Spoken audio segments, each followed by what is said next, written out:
did you find this segment?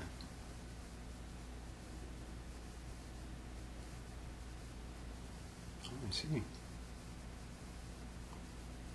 It's a good find.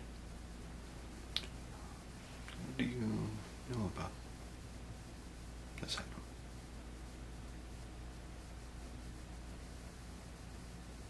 Mm-hmm. Mm-hmm. Yes, that's correct.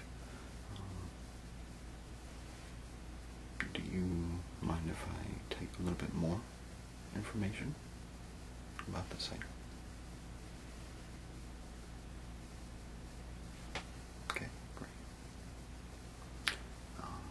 Well, the violin, viola, and cello were first made in the 16th century in Italy. The earliest evidence for their existence is in paintings by Gaudenzio Ferrari from the 1530s. Violins are likely to have been developed from a number of other stringed instruments of the 15th and 16th century. The history of the bowed stringed instruments in Europe goes back to the 9th century, I believe.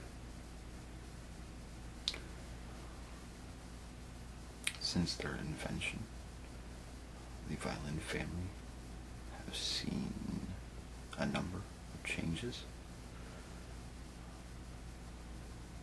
The overall pattern of the instrument was set in the 17th century by luthiers like the prolific Amati family, Jacob Dana, and the well-known Antonio Stradivari.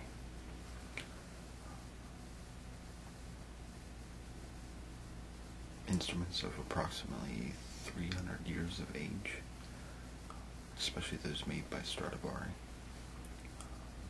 and Gesu, are the most sought after by both collectors and performers. In addition to the skill and reputation of the maker, an instrument's age can also influence both the price and quality of the instrument.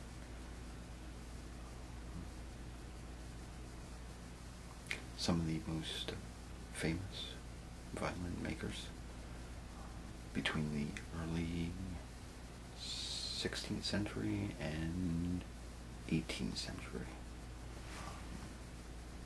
included such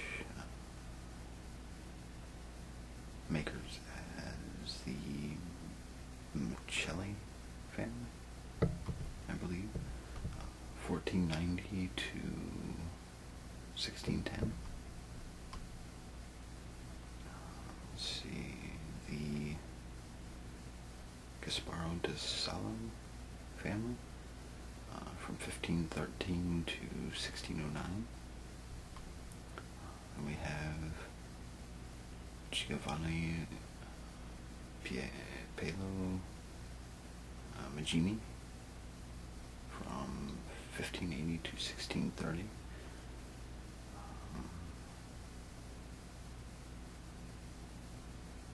And of course the Amati family from 1500 to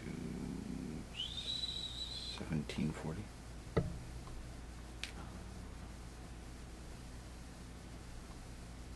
Giornelli Neri family.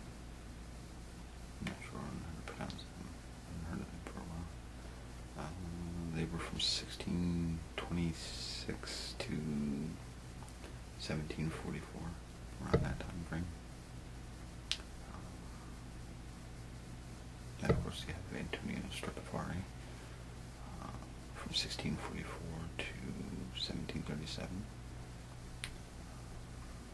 and Jacob Stainer from 1617 to 1683. But that's just some a select few of the famous violin makers. There's plenty more, but just to name a few. Let's see. Between the 16th and 19th centuries, several changes occurred with the violin and other stringed instruments, including the fingerboard was made a little longer to be able to play even the highest notes in this 19th century. The fingerboard was also tilted a little more. I do believe it was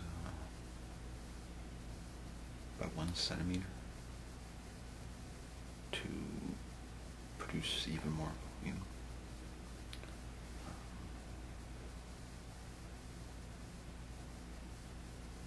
Also, nearly all old instruments were modified, including the lengthening of the neck, also by 1 centimeter, in response to raising the pitch that occurred in the 19th century.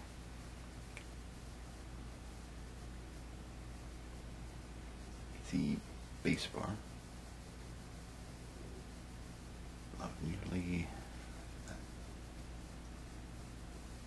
pretty sure all old instruments, the bass bar was made heavier to allow a greater string tension.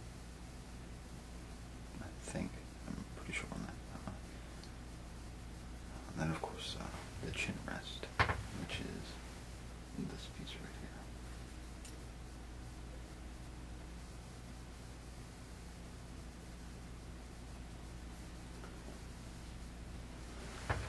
was invented in the early 19th century by Louis Spohr.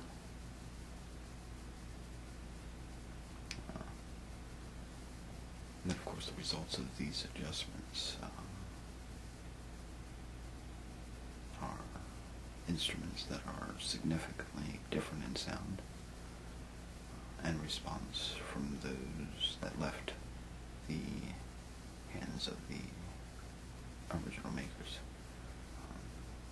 which pretty much means they kept the appearance of the original appearance of the instrument, but made simple modifications, by replacing certain things with, like let's say,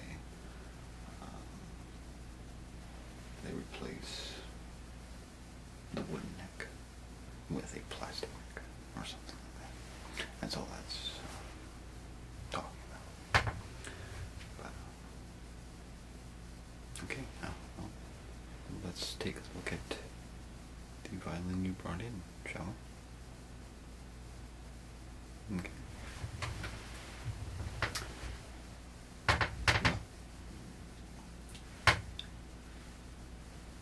As you can see, like the information I gave you, the overall appearance is the same. Just certain modifications have been made. As you can see here, we have on the violin there are 1, 2, 3, 4. And I've noticed that this violin is definitely out of tune. But that's okay. As you can,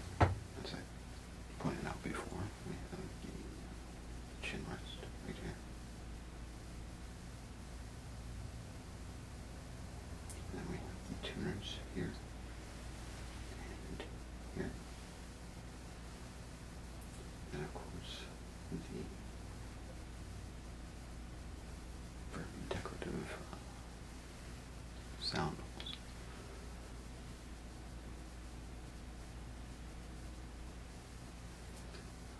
Do you mind if I handle this item? Great, thanks. Now, as you can see, it is made out of light wood. It's not very heavy at all. You can even hear how light and hollow it is.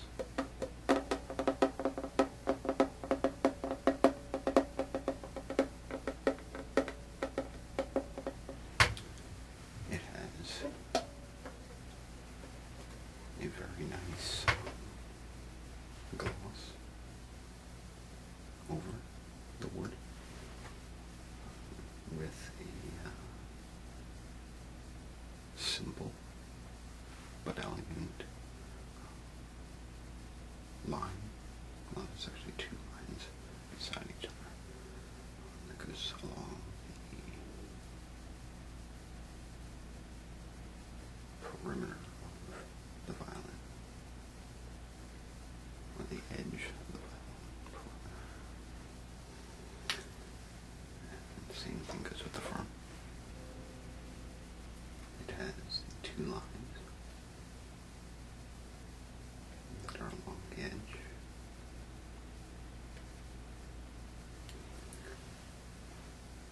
If we go up here, you'll see the very elegant design up here. It goes into like a swirl pattern.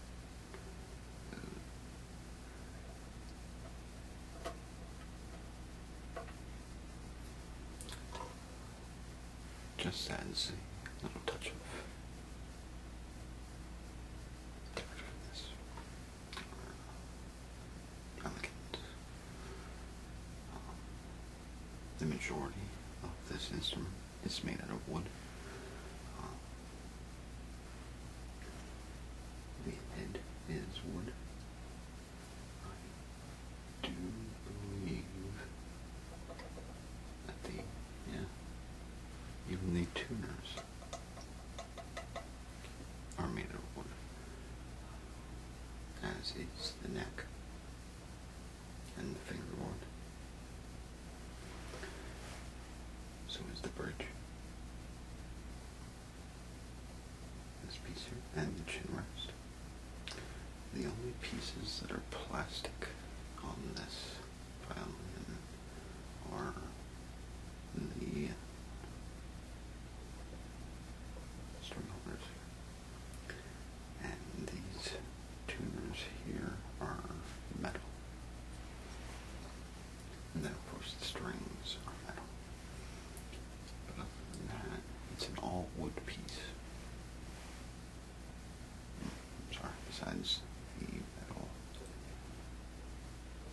fasteners here for the chin rest. And of course the violin is held like such,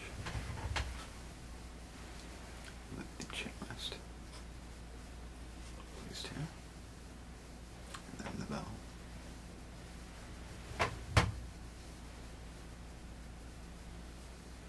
As such.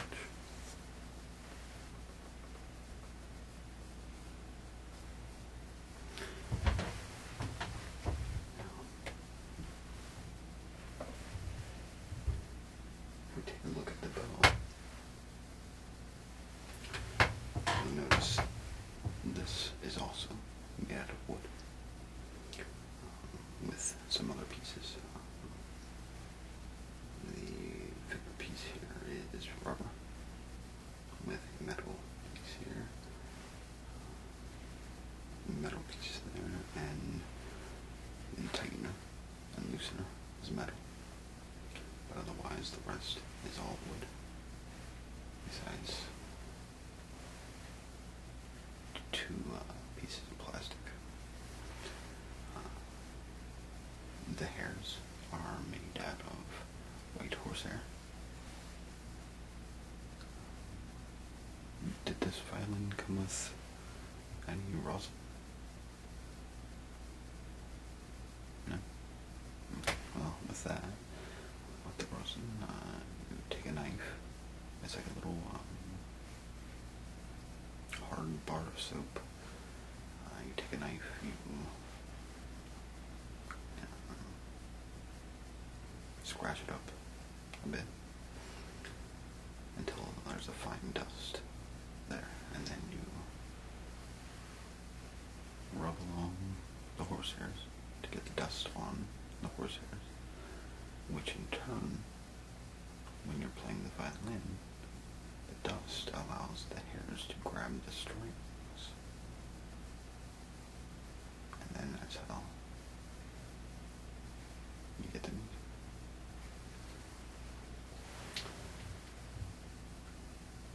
Let me see if I can find a maker mark on this violin, and then I can tell you how much value I can place it at.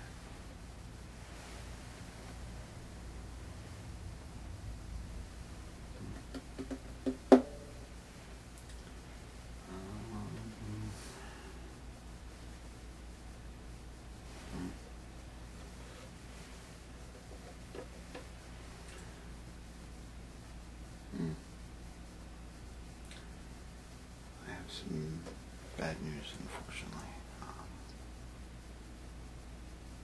This violin is not an antique violin. It's actually a high school band violin. I'm very sorry about that. It's still a very elegant piece. It still plays like a normal antique violin. And I would value this violin at around 40 to 100 US dollars. Again,